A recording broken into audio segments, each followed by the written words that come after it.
आज का प्रश्न बहुत ही महत्वपूर्ण है हम सब के लिए। हमारे शरीर में ईश्वर कहाँ रहता है, इस विषय में हमारे वेद क्या कहते हैं।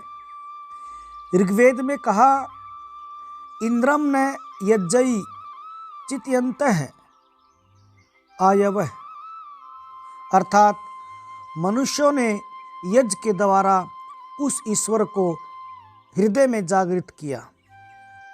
ऋग्वेद में अन्य स्थान पर भी कहा, अस्ति जयायानः कनियस उपारे, अर्थात ज्येष्ठ भाई छोटे भाई के पास रहता है, अर्थात ईश्वर आत्मा के साथ साथ रहता है, हृदय में रहता है।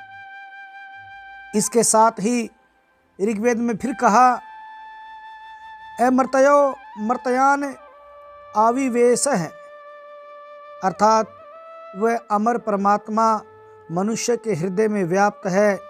इस विषय में ऋग्वेद में अनेक मंत्र और भी मिलते हैं जिनसे ये स्पष्ट होता है कि परमात्मा मनुष्य के हृदय में रहता है। इसके साथ ही अथर्ववेद में भी कहा कि मन ही परमात्मा का निवास स्थान है और वेद ज्ञान का कोश है।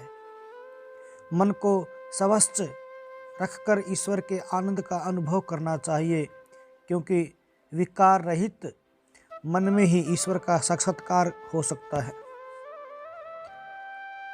जितना पवित्र हमारा मन होगा, उतने ही जल्दी हमें ईश्वर के दर्शन होंगे, ईश्वर का अनुभव होगा। ईश्वर का अनुभव ही ईश्वर का साक्षात्कार है। साथ ही वेद दुनिया के सबसे प्राचीन ग्रंथ होने के साथ साथ विश्व ज्ञान कोश भी कहलाते हैं। तो वेदों के अनुसार ईश्वर का स्थान मनुष्य का हृदय बताया गया है। और अगर आप चैनल पर नए हैं तो कृपया चैनल को सब्सक्राइब करके बेल आइकन को जरूर दबाएं। आपके छोटे से प्रयास से हमारा मनोबल बढ़ता है। आगे भी मैं कोशिश करूंगा कि ऐसे ही अनेक प्रश्न लेकर के आपके सामने उपस्थित हूं।